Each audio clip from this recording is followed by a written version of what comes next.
Welcome everybody. Thanks for joining us on this. What I hope for you, like me, it's a beautiful fall day. We appreciate you coming back once again. For those of you that are returning, for anyone new, welcome to Talks and Takes.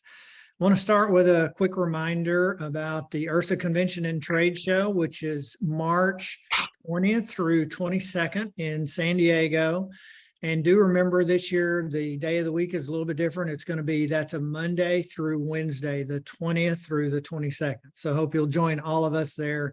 It's always a great time when we're in San Diego together.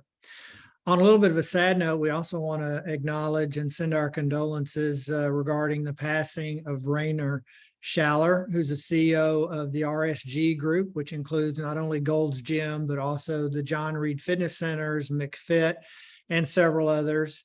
He and his family, it appears, were in a plane crash, traveling this twin-engine plane with 9 passengers traveling from Mexico to Costa Rica and crashed in the Caribbean. So they're presumed dead at this point, and we just want to express our condolences to the family, to the Gold's group and brand. I had the opportunity to meet Rainer just shortly after they purchased Gold's Gym at the Gold's Gym convention, where I was delivering a keynote. I think it was his first attendance there.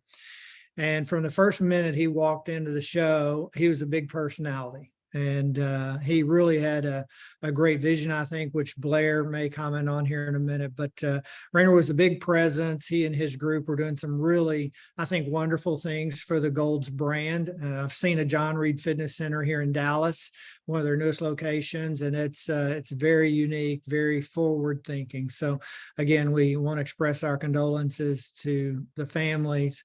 And he's someone that will be missed in our industry because he was a great innovator. And I think missed globally in the industry, of course, because such a huge presence in Europe with McFit and their other brands over there. But having been a franchisee, Gold's Gym franchisee for 20 years and then rebranded in 2017, I know the franchisees very well. I lived through 7 different CEOs myself. This Rainer Schaller had the most clear vision of what that brand should be that anybody's ever had. And they were executing against that. So I think he's really, really going to be missed, his vision. It remains to be seen yet how they are as a franchisor, but really understanding the brand and delivering the product that's on brand. That was a real deal there. He's going to be missed. Yeah, I agree. Yeah, thanks, Blair. Well, and I forgot to tell everybody, not only is the convention trade show in San Diego, but registration is open officially right now. So if you want to get in early and get the best pricing you can, get your reservations made, now's the time. All right, Mr. McBride, I believe you're up first with a new report released by the World Health Organization, WHO. Thanks, Brent. It is sad, very sad, the news. Such an unexpected death. The condolences to the family and the brand. It's a hard transition to make, Brent. But the World Health Organization has, for the first time ever, done a report on physical inactivity and the cost of that. And the report stating that there's $27 billion annually, which is what's costing non-communicable diseases. So things that are preventable, and they gave guidelines on 30 different things that we can do to help prevent that. But the whole point of the report was simply the lack of emphasis on countries working to help mitigate the inactivity crisis throughout the world. 50% of the countries don't even have a national physical activity, kind of initiative, if you will. And that's a pretty huge deal. And so when you talk about this, 75% of the countries don't monitor physical activity of youth, and 30%, don't do anything with those that are under 5 years old. So what we're looking at here is a situation where, as the world becomes more and more sedentary and more focused on kids with screens and all of these attributes, that the World Health Organization is now finally realizing that inactivity, lack of movement, lack of exercise is a worldwide crisis. And this is a big deal. And in the report that you can download, there's one of the recommendations is to partner with private sector, in addition to other initiatives. And we are the private sector in this whole deal. We are the ones that can make a big difference on this. When schools are cutting funding for arts and music and physical activity and physical education, we're the ones that can step up and augment that with youth, be it members' kids or not members' kids, be it in our market or periphery to our market. We have an opportunity here to play a role in this, and as does the nonprofit sector of our industry. And I've been very encouraged the last 2 years plus, where the industry is coming together on certain initiatives with nonprofit and profit together, working on these things. So there's about 50% of the countries that are running national campaigns here and there on activity, but it still needs a lot more emphasis. And we play a big role on that. And I know everybody on the panel, my esteemed colleagues, have read the report. So let me kick it off to Blair next, and let Blair give a little bit of insight on his take on this thing. Well, my question is, how much of that was socioeconomic, right? Like, if you can think of the countries where tracking physical activity is not near the top of the list, for health and wellness in their country.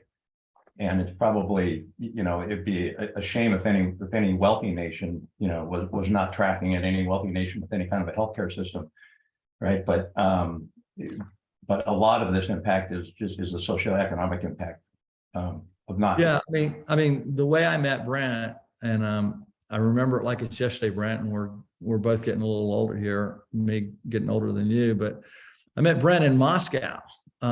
And we were speaking at a conference with our dear esteemed friend that has passed away, Stephen Therrett, and hired both of us to come to Moscow. And in Moscow at the time, and I bet it hasn't changed in Russia in general, it was less than 5%, Blair, less than 5% of the population. Yeah. Members of commercial health clubs. It was for only the rich, only those that side note, they didn't do EFT. It was all cash. And there's a cash cage at every health club with an armed guard carrying an automatic assault rifle protecting the cash cage. And but it was for the wealthy. And I think Brent and I both have spoken to China. I've spoken in all the major cities the 3 biggest cities in China, and same kind of thing in China. It's a very limited amount of population. So the poorer populations of these countries have no access at all. Sara, what was your take on this report? Well, I look at this and I look at the advanced countries. Those are the ones that are experiencing a health crisis from inactivity, more so because of the advancements of technology. And you brought up kids sitting on a couch, exercising their thumbs. That's kind of what they do. And if you're more concerned with feeding your own country, you don't think about, how am I going to do cardiovascular activity? Okay. Mm-hmm. So I think that, however, with America infiltrating other countries with these fast food, chains that come in, and we're accelerating this, inappropriate and unhealthy food, you see gaining of weight, you see inactivity. And this, I think, is also what we're scared of. Yeah, there's on a global level. Yeah, there's an intersection of inactivity with Western diet, right? And right. And then you go back to Maslow's hierarchy of needs, right? If you're looking to create food and shelter for your family, this is low down on the self-actualization pyramid. Right. Yeah, well, we're almost out of time on this topic, but I have to say at least one thing. When I was asked to speak with the WHO about this particular preceding panel before they wrote the report, this is a little behind the scenes information that is not going to be seen or read in that report, but the WHO had a limited view of health and fitness clubs and gyms, and it wasn't as positive as what all of us might think. In other words, they feel like it's a good resource, but it's one that people pay for. And then, our image across the world, because of our own advertising and marketing efforts and so forth, really wasn't held in the highest regard by the WHO. I mean, they appreciated the equipment and all the classes and all of that, but they're really trying to help figure out how we can get more people active, as all of you have said, around the world. And we just need to continue to step up in our own industry and make sure we're a credible resource for helping people get results and stay active. So Thanks, Brent. And I have a correction. They released 20 guidelines. I think I misspoke and said 30, but it's 20 guidelines, and they expand upon that upon workplace, childcare, and all the different venues in private sector as well as public sector. So, All right. excellent point. So let's bring this back home now to the US. So the Seattle Times article on Nielsen research. Nielsen did a bunch of research 2018, 2019 on percentage of metropolitan areas that own gym memberships. And then they just recently repeated that research. So I was surprised by the data. Near us, Seattle, they said in the 50 metropolitan areas that they measured, only one has more memberships post-pandemic than pre-pandemic. And then I'll explain this graph here. And that's Providence, Rhode Island, where pre-pandemic, they had 19% of the population had gym memberships, post-pandemic, 20%. So what you're seeing here is the number of the percentage of adult population with gym memberships, June through May 2018, 2019, compared to June through April 21, 22. These are massive drops. I mean, Seattle, about a 10 percentage points, not 10%, but 10 percentage points drop. But look at San Diego at 14.8% drop. Now, we see data from Placer AI, which I think sometimes we got to take with a grain of salt, on foot traffic in gyms. We hear reports of certain, and I called a friend and customer to see how their gyms in San Diego were doing, and they're all up above their 2018 or 2019 numbers. So this, I'm a little bit stymied, and I want to open this up for discussion. A couple other data points here. They showed that around 22% of 18 to 34-year-olds have gym memberships. The biggest drop in gym memberships was the 35 to 49-year-old age bracket, where they had 33% had gym memberships pre-pandemic and only 18% post-pandemic. That was a bigger drop than the over 65 group. So this just came out, and I searched everywhere to get the original report instead of just kind of the summary from the time. Well, what do you suppose is happening there? I also look at which states took the pandemic seriously. I don't see Florida on here. I don't see, sorry, I don't see Dallas, Brent. I don't see Dallas. I don't see Miami. So I want to look at their drop in gym memberships. It just hasn't been as affected as much. And you're right. I would like to see the list of 50, right? I was hoping to be able to find that list of 50 and call out some of the highlights on some of the cities we know that didn't have as much lockdowns as the cities you're looking at here. Although Salt Lake City didn't have much of one, but everybody else on that list did. Yeah, and I also look, and I was looking at Seattle. Sorry, Blair. I saw Washington State, up there. And I look, and I was thinking, why would that happen? And I thought they got infiltrated with COVID right at the beginning because of all the cruise ships that come in. So I was looking at where did the cruise ships go? Yeah. Because, over the past 20 years, Seattle's had 32,000 ships handling 14 million people. It's one of the top rank cruise ship areas. They've got two piers that are 3 miles apart that handle all this. Right. And I think about San Diego, I think about New York, I think about the international travel that these areas attract. and the seriousness of which they took the pandemic and how quickly they're willing, I should say, to bounce back. Yeah, it seems to me they, you're looking at the places that had the most strict lockdowns that devastated the businesses the most. And I'm just wondering how much of this that we're seeing, this sort of conflicting data points between what Nielsen's saying here and some of the data coming from our industry about how much gyms have bounced back, if that isn't just a result of gym closures. Because if there are fewer people, fewer adults in 50 or 49 of 50 metropolitan areas, fewer adults with memberships post-pandemic than pre-pandemic, yet foot traffic is up, then that tells me that the impact of the closures on our business is more severe than we thought. It's just, and what Yeah. areas got impacted? The independent health clubs, the boutique studios. Were Right. there more boutique studios and independent health clubs in certain areas? And so then everybody, gravitated to the ones that survived. Yeah, I also think it's some of the explanation, Blair, I think is in the description of this with the largest keyword metro areas, because we know from all of our roundtables and friends that have clubs both in the metropolitan areas or in the suburban areas, their suburban clubs have come back much faster. And if you're in a downtown area, those tend to be not only geographically, but just within, even within the states. If you're in a urban area, they're coming back much slower. Great point. Great point, Brent. Yep. And I think Christine, even before this, Christina commented, I wonder how much of that is people moving away from these metropolitan areas as well. People not going back to offices, people moving away from metropolitan areas. So great point. Yep. All right.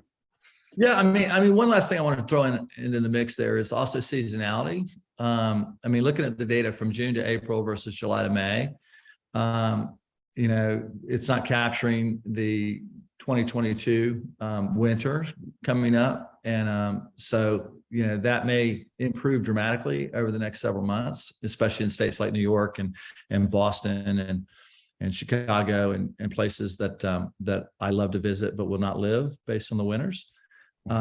So, looking at some of the seasonality, versus the California and the warmer weather states might also sway the numbers as we move forward.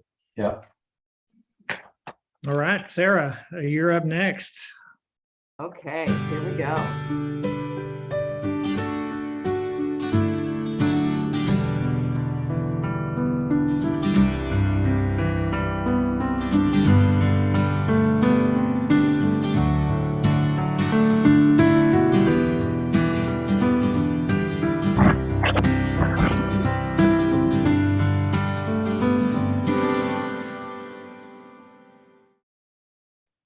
I got inspired by this.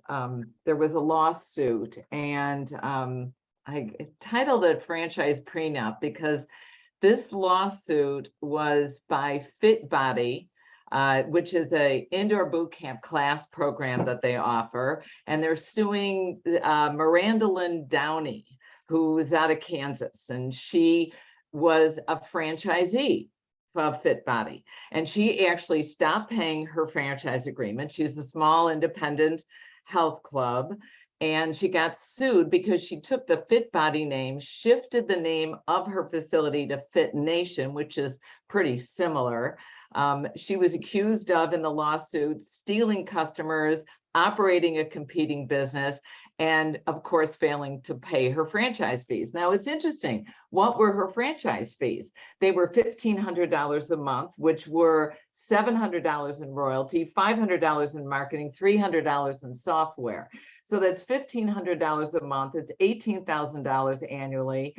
And the lawsuit's for $25,000. So this is a very, very small lawsuit that we're looking at. But there's a lot of franchises that have survived the pandemic, and there's a lot of people that are now opening franchises because they see empty facilities that they can kind of quickly go into.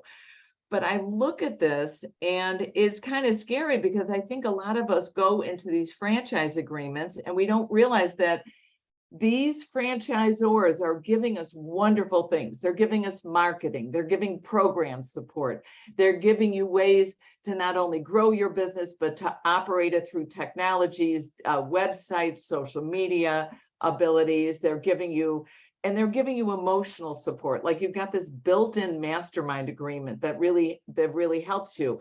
But if you're going into being a franchise, you have to look at this intelligently. You have to look at it with an exit strategy. And that's what people are doing with their marriages now. They go into marriages. I just was happily enough to celebrate my 35th wedding anniversary, but they go into these marriages. I had no prenup, but I had no money. So whatever. But you go into these relationships with a franchisor and you have to look at it intelligently. You have to look at it for a couple of reasons. One, how am I going to get out of this? And which I'm going to talk to you, Blair, about. But two, what am I going to do? Where is my expansion capabilities? Where are my future opportunities? So I look at all these wonderful things. I get this brand loyalty. I get this reputation. I get all the support systems that I'm able to use, but then I'm going to get stuck with this non-compete. And that's what Miranda got stuck with Miss Downey got stuck with. She was not, if she canceled that agreement, she was not allowed to operate a business within 1 year that was within 25 miles. So she was basically, stuck out here. But you've got to think of ways. There's great addendums you can do to your contract agreements. You can buy your way out of these agreements. But Blair, I'm talking to you, man. How did you get out? Why did you get out? I had a hell of a mentor on this. His name's Andy Seldman. He wrote a lot of the franchise law. We hired him when I was president of the Gold's Gym Franchisee Association when we were in a protracted negotiation with Gold's Gym. So he taught me there are three things you must have in a franchise agreement. Really good unit economics, right? The unit economics have to make sense. Any good franchisor will separate that royalty from the advertising and treat those quite differently because they have to on their balance sheet anyway. So you should be able to really get something for that unit economics. And a lot of times there's promises of things that you'll get that don't necessarily come through. That's one. Second is a seat at the table. And that just means that as a franchisee, you don't get a vote on what the franchisor is going to do, but there has to be some transparent place where you guys can meet and you can see things coming and you can ask questions. The last thing is you shouldn't rent your agreement. You should own your agreement, meaning when you go to exit and you're going to sell, that you can transfer that same agreement. So the next person gets the same unit economics. Oftentimes those agreements will say the then current franchise agreement. It used to be, and maybe they've gotten a little bit more steady now. It used to be that the next franchise agreement could be way more expensive. And so when you sell your franchise and somebody's acquiring, they pay a fee to acquire that franchise agreement. Sometimes their EBITDA is not going to look the same as what you had. And I encourage I encourage every franchise group out there to embrace the idea of a franchisee only led franchise association. Use them, let them, organize. And that was one of the things, and it's one of the stickiest things about the Gold's Gym brand and people not wanting to leave is their association with the franchisee association. So there's a lot to really understanding your franchise agreement. I was shocked at how few people read their whole franchise agreement. And people don't read their agreement. The people don't ever read their agreements, and God forbid they look at the small print. And remember, I'm on the Gold's Gym think tank, and I talk to the Gold's Gym owners all the time, and I do send out my sincerest condolences. I got so many text messages at the loss of the franchisor. It's just terrible. But you look at this, and you're right. They don't think of I'm going in. And they don't think of the way of how they would ever get out. Well, I'll add one more thing. I know we need to move on here, but I got to add one more thing. A lot of the franchise agreements, they might not have a non-compete in them, but they might have you can't open another brand. Now, the auto industry got sued over that, and you were able to open whatever you want, Ford and Mercedes and whatever. I think this is a huge mistake by franchisors. If I'm and I'm not sure how many of them still have that in there, right? But if I can't open another brand, when you saw our industry go with all these boutiques, what an opportunity for that franchisee to be able to protect his market by having an Orange Theory in it. So, But what okay. they don't think of, Blair, is they don't think this is just an offer, man. This isn't a solid contract. You can You negotiate can the negotiate it. details in. That's right. Yep. Well, I mean, one last point. I know, Brent, I'll give up some time on my next topic. You know, people look at the franchise agreement fees, but sometimes they don't realize the royalty fees on the marketing expense and the requirements on repurchasing equipment on an interval basis from the franchisor. And it all makes sense when you're signing it. Yeah, of course, I'm going to replace my equipment on those intervals. But when you get into the day-to-day and you go, well, my selectorized doesn't really need to be replaced yet. I can wait another 5 years on selectorized, you know, cardio storage. Anyway, read it, right? Yep. Absolutely. And hire a good lawyer. Is there such a thing? Oh, All right. Now, all right, on to mental health first aid. So this is a topic I wanted to touch base on because it really struck a chord with me. I heard about it through a good friend that runs Memorial Athletic Club in Houston, Texas, Dave Cardone. And it's been launched by the National Council for Mental Well-Being and the National Association of Counties. But they are put together this course to teach people, just as the title suggests, about mental health first aid. And it's somewhat like CPR. Since everyone on the call is probably very familiar, we get certified in CPR, and that allows us to sort of acknowledge and recognize signs and symptoms of when someone's having, you know, a cardiorespiratory problems. It gives us some immediate things that we can take action on. And then, of course, teaches us that we need to call for professional help, dialing 911, et cetera. This is a similar concept, but related to mental health. And what Dave did with his team is he took a bunch of his staff through this course so that his team would be prepared to deal with members that are having mental health challenges, as well as staff that are having mental health challenges. You can go on to the next slide here, Christine. And this slide shows a few of the statistics.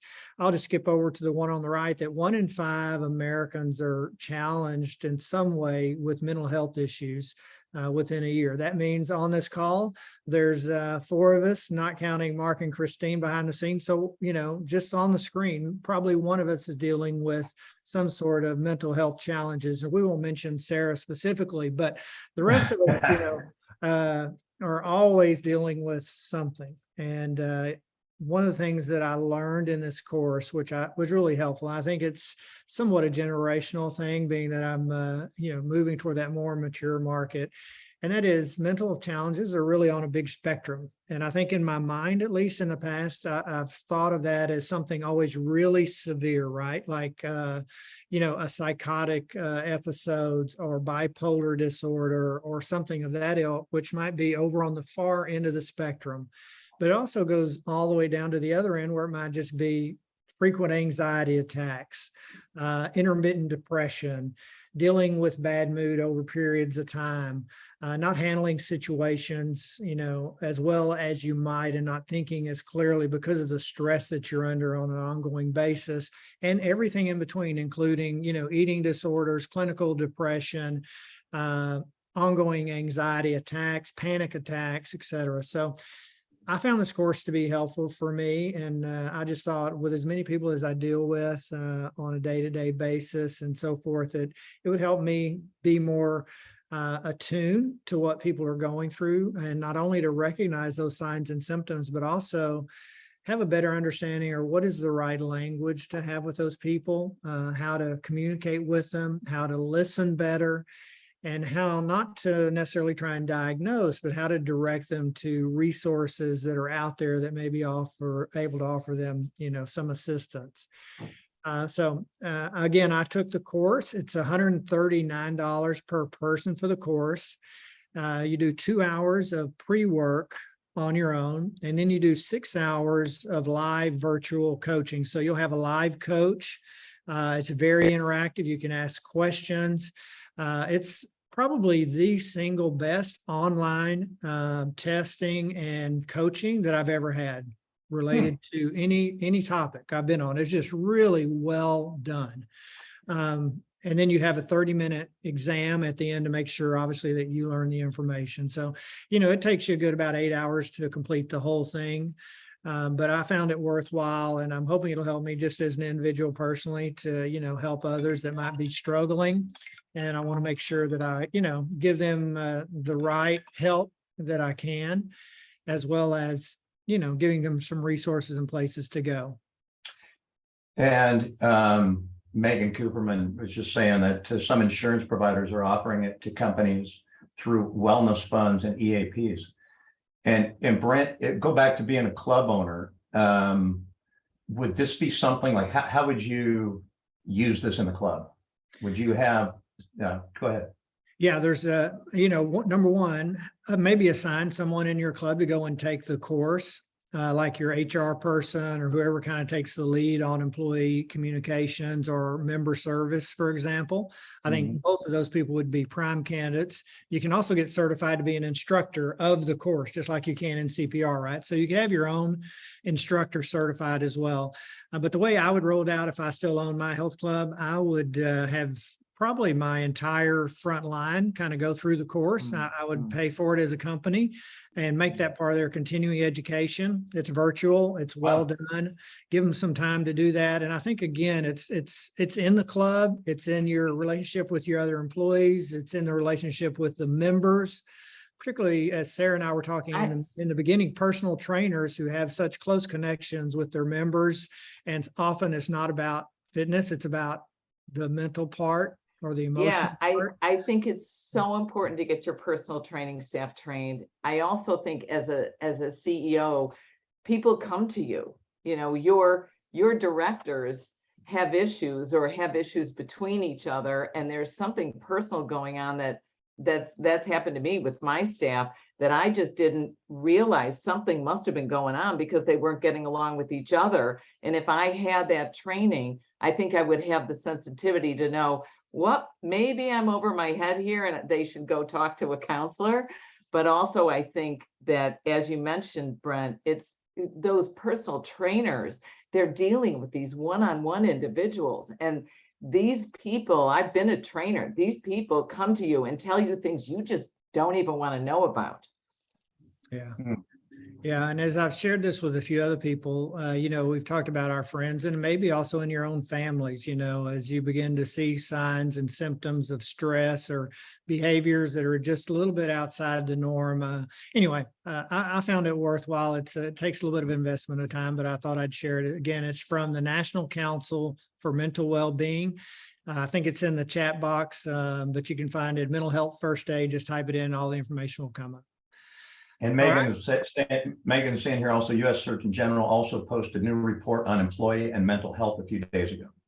Okay. And I believe, I'm not sure, but I believe that SCW has endorsed this particular training as something viable for people to take.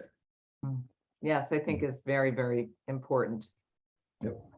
All right, Mr. McBride, you got some of the latest data from ABC Fitness Solutions, who of course is our sponsor, and they've been a great partner of the show since we started, actually.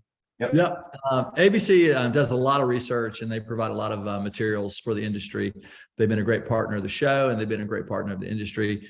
As my good mentor, Rick Cara, would say, anytime you look at data that comes from one bucket, make sure that you're also considering there's other buckets. And so this is ABC's bucket of clients, which is a very good representation of the industry, but it also might skew a little bit towards a certain segment of independent operators and regional chains.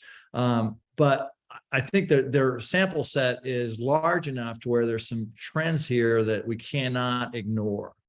And they also have a book an ebook that I think everybody should download on the onboarding experience.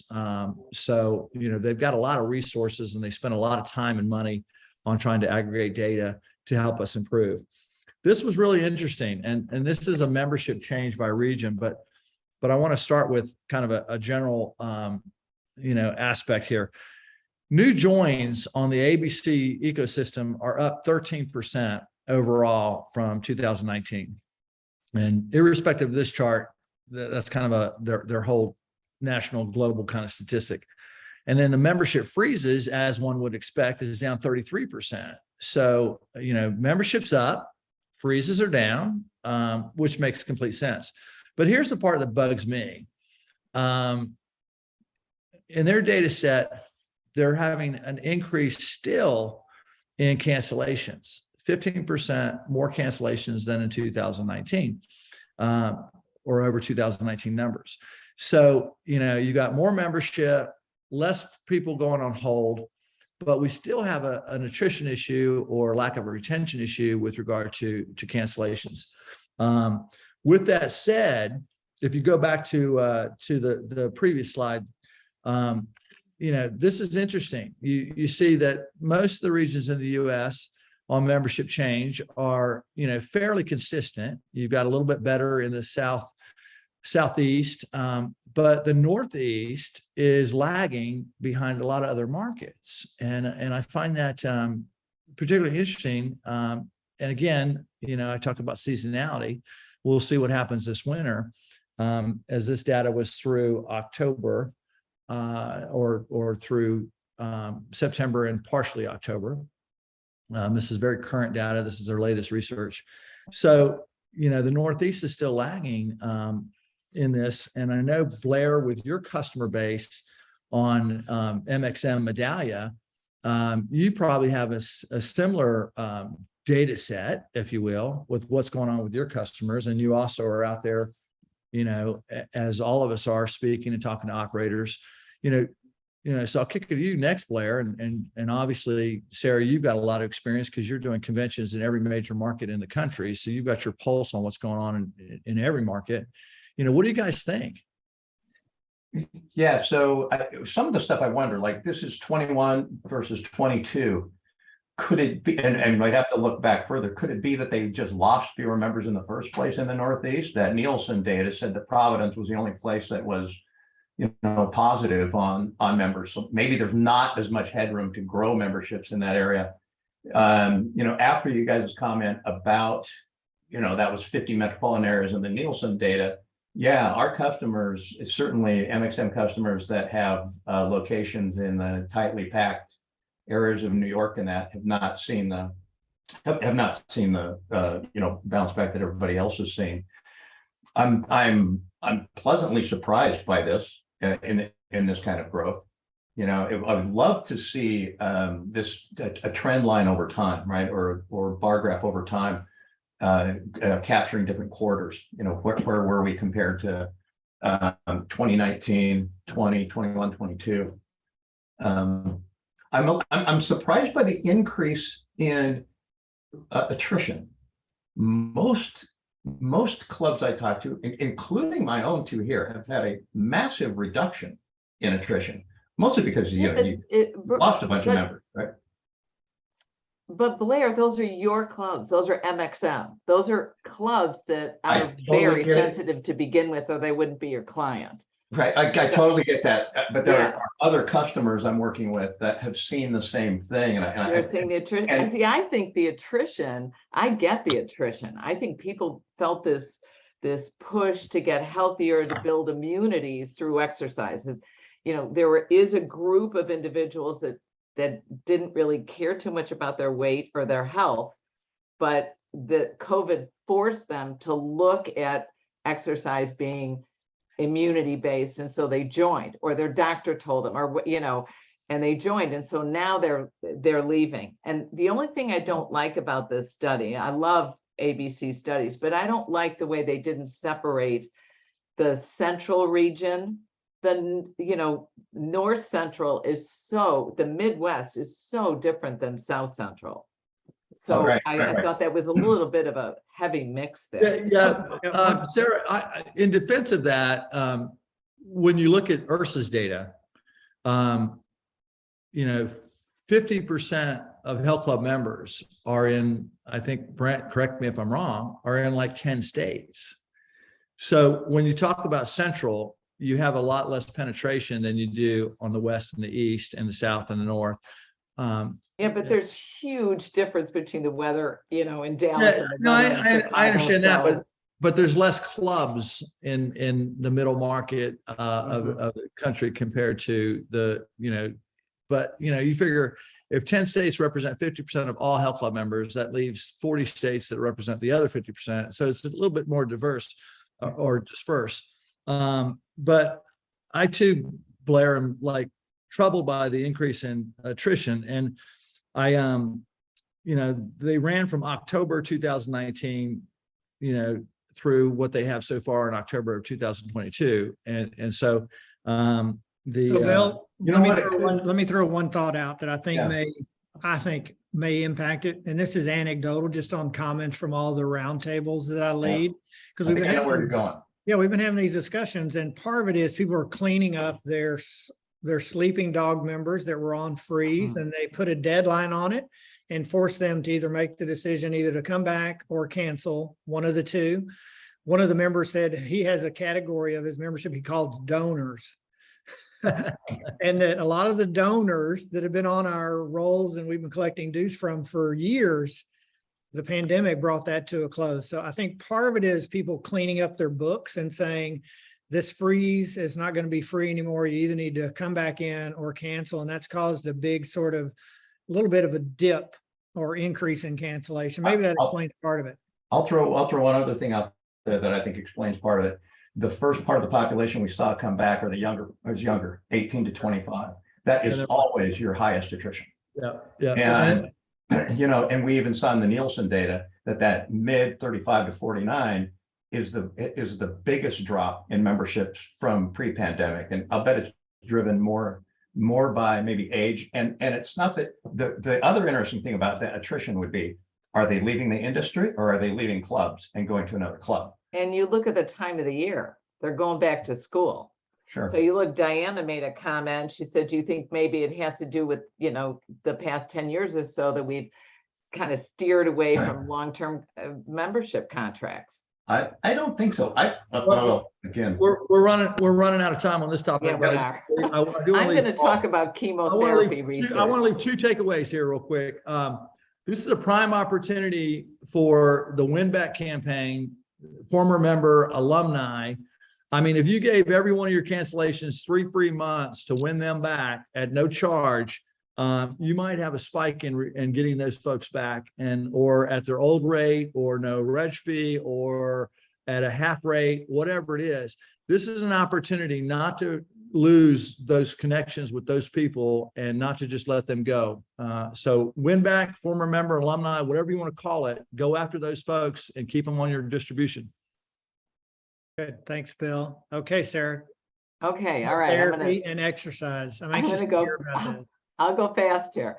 There was a great publication that just came out. They just did this brand new research. It's actually out of the Netherlands. It's this wonderful woman, Dr. Wallenkamp, did this research on chemotherapy and exercise. And it actually is very close to my heart. I have a friend who's going through chemo right now, and it's pretty devastating, and everyone around.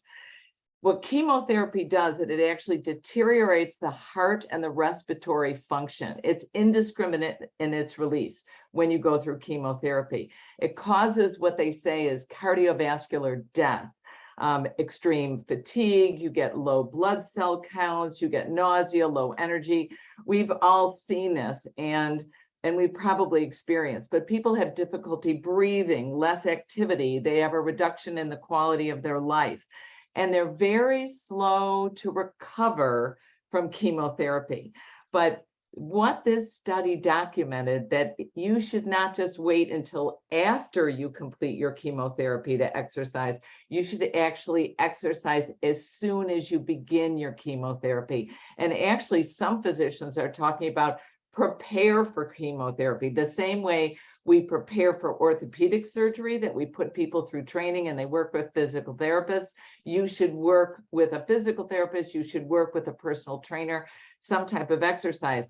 They found through this study, it improves long-term cardiac and respiratory function if you exercise as you're going through chemotherapy. It eases some of the ravages of the treatment. And if you can't handle it during the treatment, you should definitely start exercise after the treatment. And they're telling physicians this over and over again. This study was based on breast cancer research, breast cancer chemotherapy, colon cancer, testicular cancer, non-Hodgkin's lymphoma, all sorts. And what I liked is we should look at the type of protocol they offered, because we can bring this into our clubs. We can offer this type of I'm not going to call it therapy, an exercise regime. And they did it over 24 weeks, which is 6 months. They had a tailored exercise program where they did weight training with machines and free weights. They also did cycle program, and they offered badminton. And the reason that they were hesitant to do an exercise protocol during chemotherapy was the initial research that they had done protocols using HIIT training. And it had very strong negative results on the recipients of this exercise protocol, because it was so intense that it actually caused greater issues of people getting blood clots. It was vascularly way too challenging for the individuals. I'm not a big HIIT proponent. I think you guys know that, but I love doing the cycle programs. They did cycle, they did weight training, they did resistance training through free weights. And I love that they did badminton. And I know, Brent, you're Mr. Pickleball, you know, chicken and pickle. But it's good. It's a great, small, easy way to exercise. So what I would tell you guys as club owners, what I think is so important is work with your personal trainer, see if they can do this type of training, develop small group training programs. Think about doing Zoom programs as well, because they found that when individuals finished the programs, they went and did exercise programs in their home, but they found that they were negatively impacted by having childcare issues and having to go back to work. So to also develop a Zoom program. So I was pretty excited by this. I think anything that says exercise is better for our industry. So what do you guys think?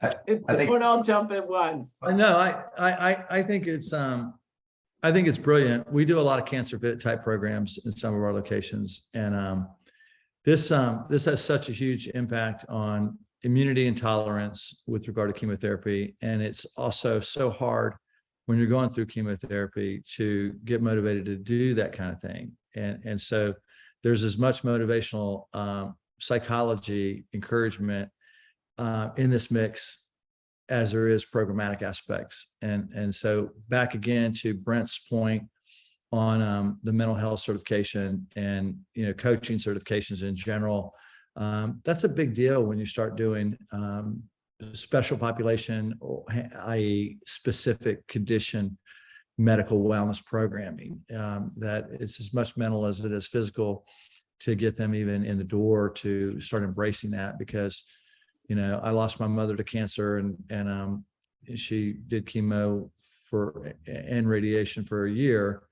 And I asked her before she passed, I said, would you rather just pass overnight or had a year to prepare and talk to your kids and plan your stuff?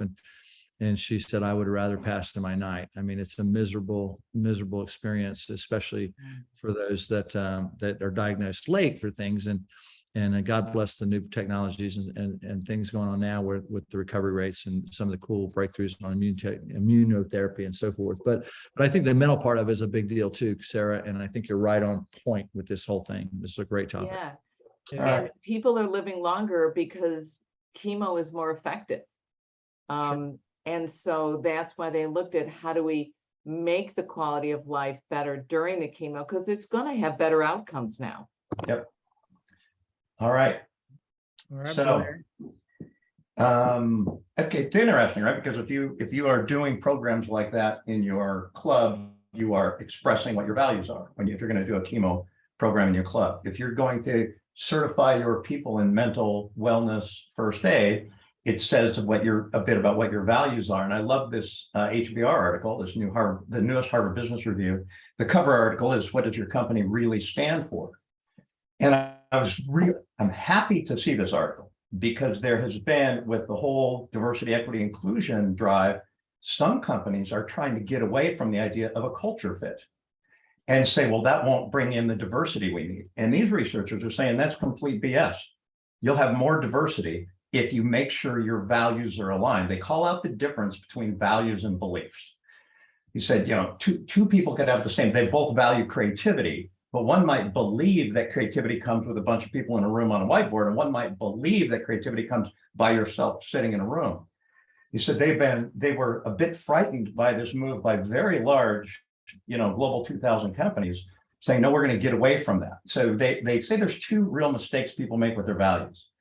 One, they say values as magic. And that's when a company has their values and they put them up on the wall. And I mean, this is chronic. I think it's chronic in our industry, right? Like it's you put them up on the wall and you repeat them and people talk about them and they use the words, but in action, those values don't ever come to life in your daily operations, or not all of them, or one of them is the main one that comes to life. And the others are up there as just sort of show pieces. The second one he calls values as smokescreen. And it's when companies start to use their values in irrelevant ways to screen people and have a reason for not hiring them. They said, so when you're looking for attributes of somebody that you're going to bring on, many companies make mistakes by looking at things like, they played rugby, and they're looking at things that are not relevant to executing the strategy. So they have an approach that I thought was kind of cool. I've not seen this approach before. No matter how big the company is, they do a screening of all the employees to see which values align with the employees the most. Because we're in a world now where the employees' values trump the company's values. And so once you do this, and they said there's an easy way to do this too. Who in our company? Hey, Blair, can you say that? Repeat that one line, because that is so critical right now in every company. Repeat that one line, that employee values. Go ahead. The employee values trump the company's values. And that's how the employee understands it, is my values trump yours. That's why you see a lot of what's happening in some companies out there right now. So they said one easy way to do this is to screen people and ask them the question, who do you admire most in the company and why? And as soon as they see the and why, you will see what values that each individual aligns with. Now they're saying, and remind people that this is a voice, not a vote when you're doing this. Once you gather that information, once you gather enough information, then you've got to really start sifting through and finding the themes, because people will use different words to describe the same things. You look at your strategy and you say, which values must we have to align and get us on strategy? And you craft values from there. But I really liked seeing this come back around this way, because I've been a bit bothered by people not really bringing their values to life, and also about companies saying, oh, we're not going to look for culture fit anymore. Baloney, you need to look for culture fit. I'll turn it over to you. And I looked at the impact of that on your bottom line, because we think, everybody wants to love where they work. We're having that great attrition. People are leaving. Some people are coming back. We're going to go through a recession. And then some people are going to be out of work. I look at this. And one thing that article brought up was if the CEO doesn't align with the values of the company, at least the values that they're preaching, that if they don't align, they're going to have to get paid 40% more. Right. And I was shocked by that. Yeah, but you think about it. People stay with the company because they want to feel comfortable. They want to feel they belong and that they align with the values. But if they don't align, but you want to keep that person, you're going to have to pay them a lot more. And it gives a case here. And by the way, Aaron Branham, who's worked for me forever as a rugby player, and he just submitted, come on, Blair, rugby guarantees great employees. Well, it did with him anyway. I thought it was hockey. Yeah, New York Presbyterian So does Hospital. volleyball. I mean, so does soccer. New York Presbyterian Hospital, Stephen Corwin, CEO, comes on board, I think in 2011. They have 50,000 employees. He wanted to understand what people thought about the company, what it stood for. And he was afraid he was just going to get all great feedback. He literally trained and dressed and took the job as custodian in the hospital.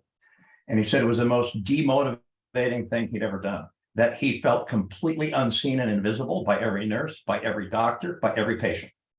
And he said that changed, and that led them to create these values of respect. And they talk about how that has played out for NYP. And it's just a great example of really digging in and learning what's really happening, but also, damn it, if you have a set of values, they should be there to animate your company, not just sit on the frickin' wall.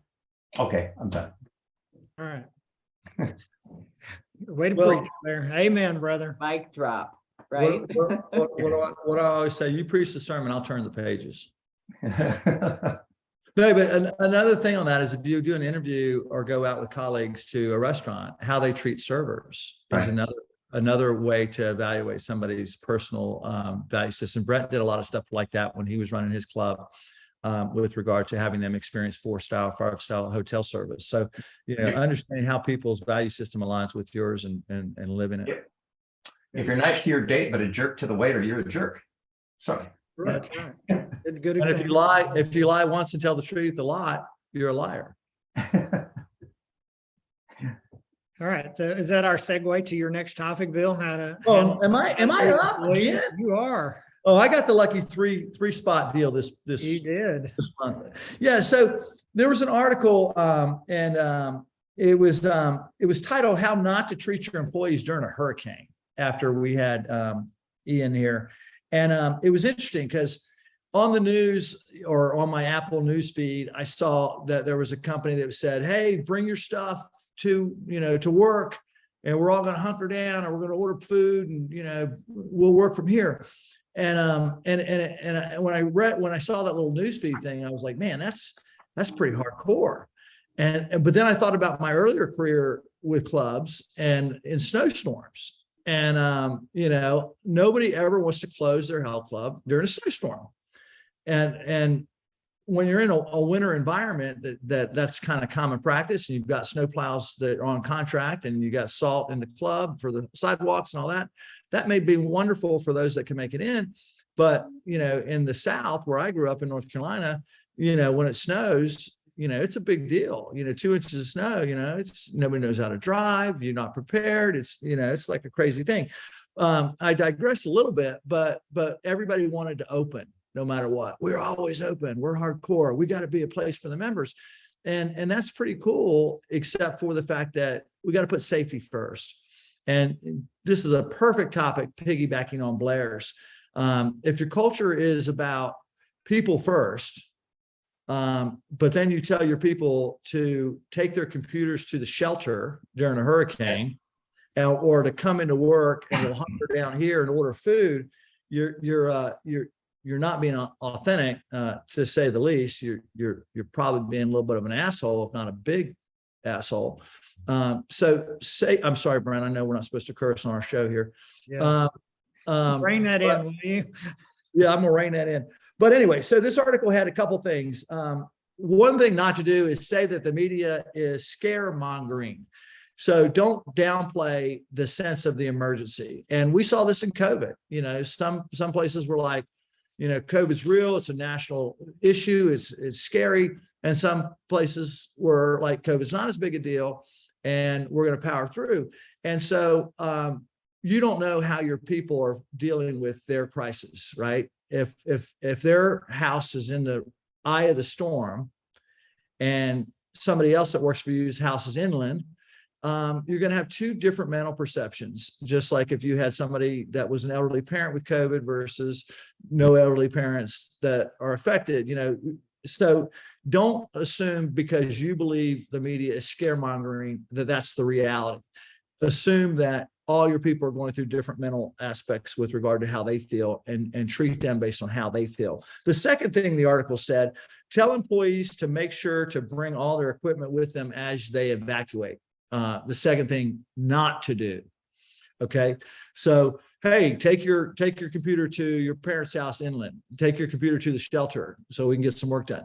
Responsible employees are going to take their computer if they think they will be able to access it, need to, and so on and so on. You don't need to tell people to put work before family, work before safety. And so, how you should treat your people in an emergency is with profits aside, safety first, compassion, humility, understanding, culture, values. And so I just think that as we deal with snowstorms, pandemics, hurricanes, especially those things that are predictable versus an earthquake in California, which we had one yesterday in San Jose that was pretty significant. You can't plan for an earthquake, or not very far in advance anyway.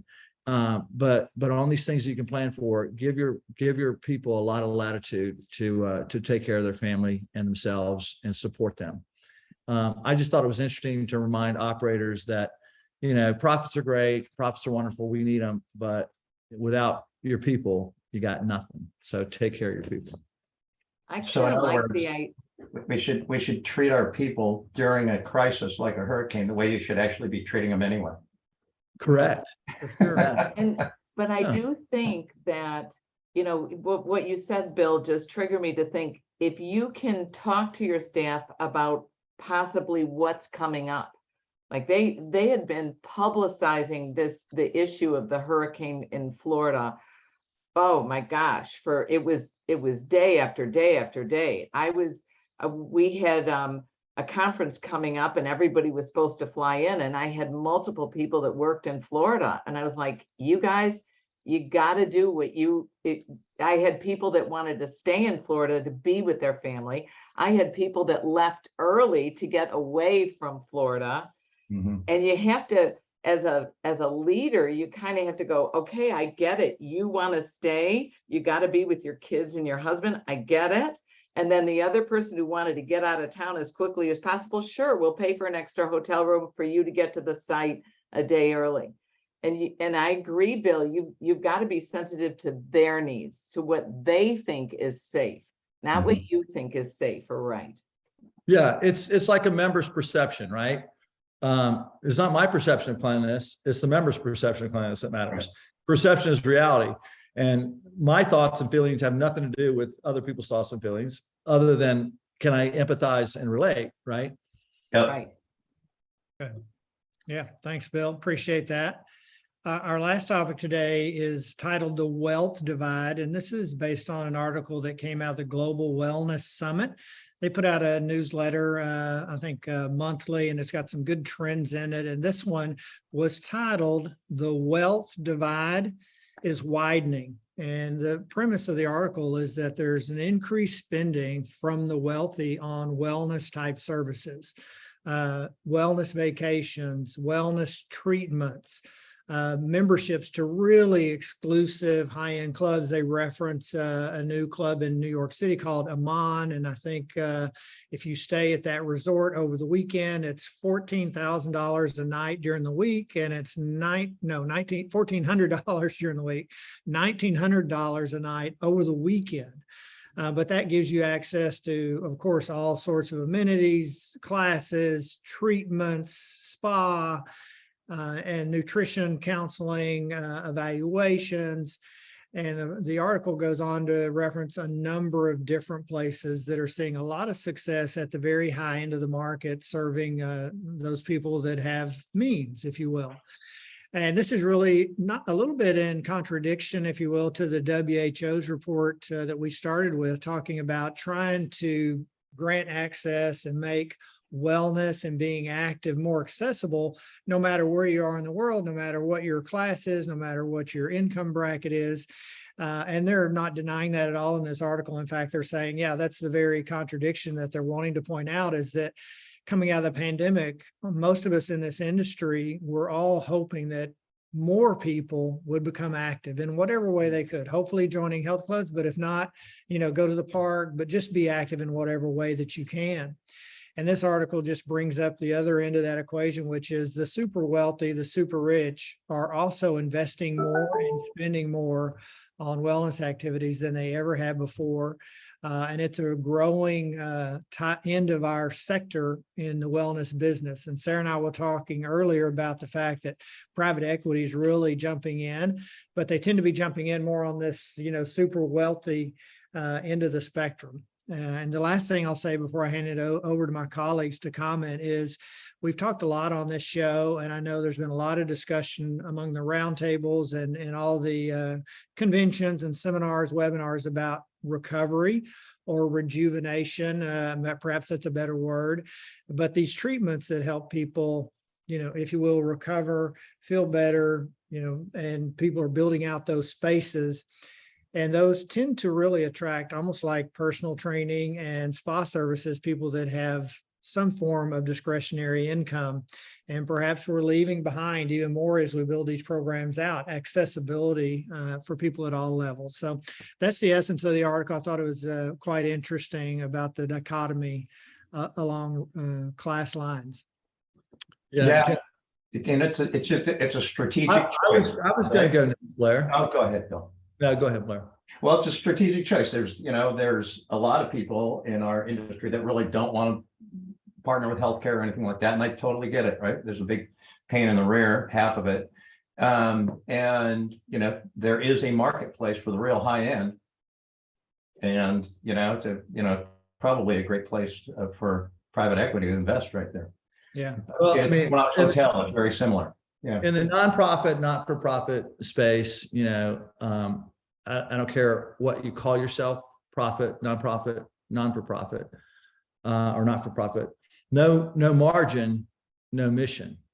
Mhm. So if you don't make money, you can't do what you do. Okay. So I get the whole deal on attracting those that can pay and all that. But with that comes a social obligation, in my opinion, to give back to the communities that you serve and the communities that are on your periphery that maybe not can afford your facility. And any one of us as operators can do boot camp, classes, reach out to schools, do things in those underserved communities. Brent and I have a big affiliation with IHRSA. We've been banging the drum on IHRSA and every other group that is representing the industry to widen the umbrella, and IHRSA has done that, to include everybody that can help get America moving more with activity. And so if you're an operator and you need to make money and you go into a market that has high income, high educated individuals, that does not relieve you of an opportunity or a responsibility to reach out to those markets around you that are underserved, underrepresented based on socioeconomic means, and give back to those communities. Yeah. Providing scholarships to your club. Yeah, I work with a lot. Sara, go on, you keep going on that. I mean, discount the membership and augment that for people that are of lower economic needs. Keep going, Sara. Well, I was just going to say, we do a scholarship at our Mania conventions for individuals that want to get back into training and they just don't have the means. They've been decimated by the pandemic. They lost their jobs at the health clubs. And we do 100% of the people that apply for the scholarship receive it. I'll throw the name in the chat. But you need to do this. You need to take care of people. But by the same token, you need to survive economically. And if we're seeing this trend, get some hydro massage machines in your gyms, cryogenic machines. Think about even partnering, this is maybe a little tacky, but with plastic surgeons for rehab and getting it, people, wealthy individuals will do anything to try to look better. So it's something to think about. A little tighter, Bill, and a little tighter. Well, I've got my med spa treatments coming up, and I've got my consultation with my surgeon coming up. I didn't bring it up. He did. If I could do the show like this. Well, Bill, do you want to give us a wrap up for today? You have let me give you a real fast one because I know we went a little over, and I think that was probably some of my part. I started with the World Health Organization. Take advantage of looking at what you can do in public-private partnerships.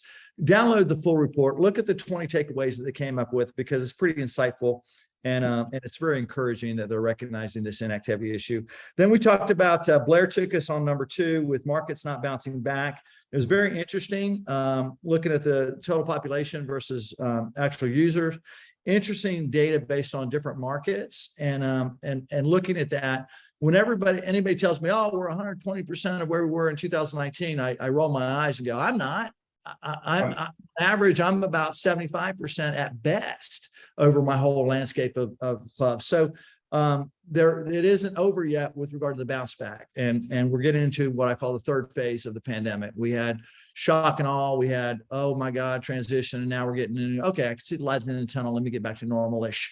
Number 3, we talked about, Sara took us through plan your franchise prenup, read your agreement, and call Sara Kooperman for any advice, because she is a lawyer by trade.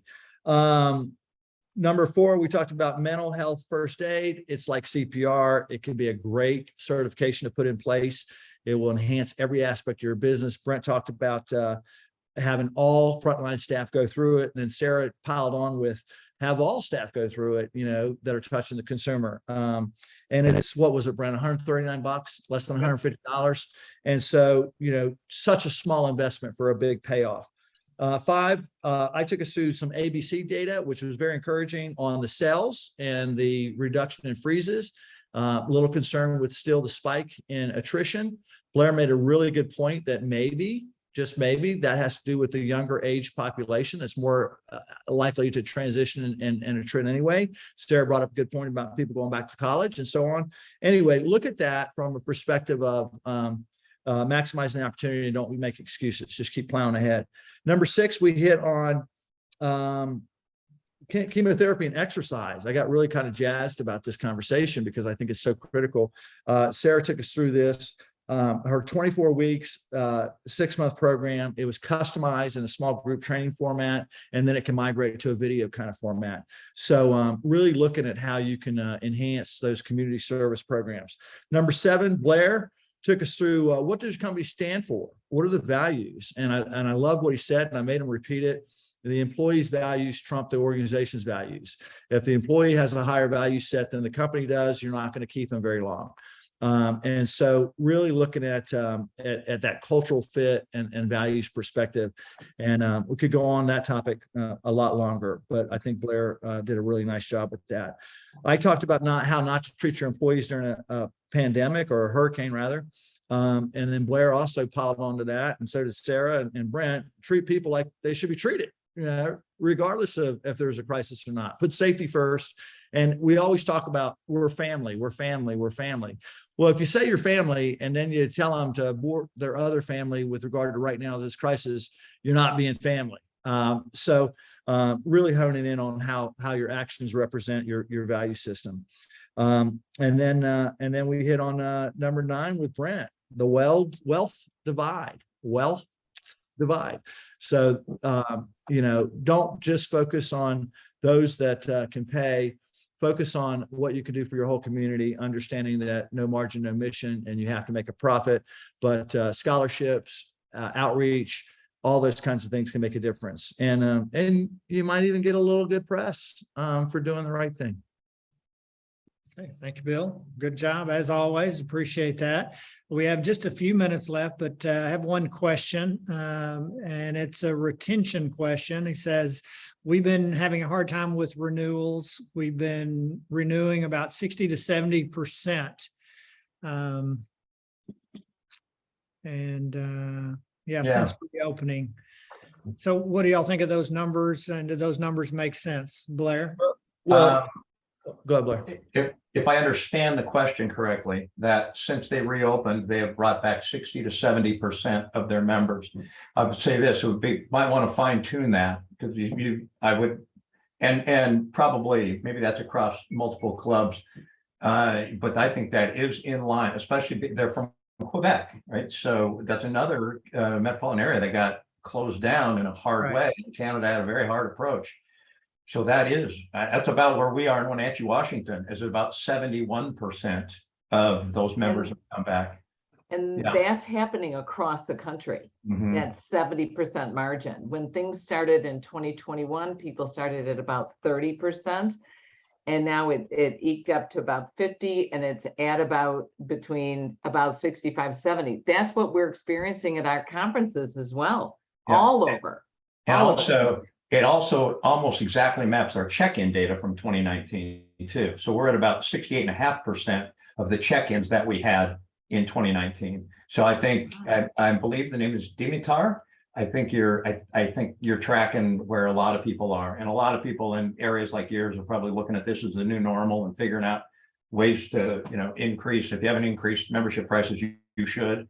And other ways to get new revenue and, get expenses down. Yeah. But let's And I, remember, Blair, you're comparing him to your club in Oregon, and Oregon was one of the hardest hit in the United States too. I'm sorry, Right, Washington. Wenatchee, Washington. Yeah. Yep. Still, Right. you're still closed down a long time compared to other parts. 9 months. Yep. Yeah, that's tough. Bill? no, I was just gonna say, renewals versus coming back, it depends how you measure renewals. If all your members disappeared and you're having to re-enroll them all, that's one category. Or if everybody's on a contract and they're coming up for renewal ongoing and you're at 60 or 70%, that would lead into the attrition issue that we're talking about. Right. But I think the way he words it here, I think we're on. I think we're spot on that. It's since reopening that he's attracted the back 60, 70%. Yep. Yeah. Okay, we're at the crossroads of the time we have dedicated for the spot today. Thanks for joining us again. We are going to be back next month, of course. So please join us again. We look forward to it every month, and we'll bring you some of the latest news next month. Thanks a lot, everybody. Good to Thanks, see you. everybody.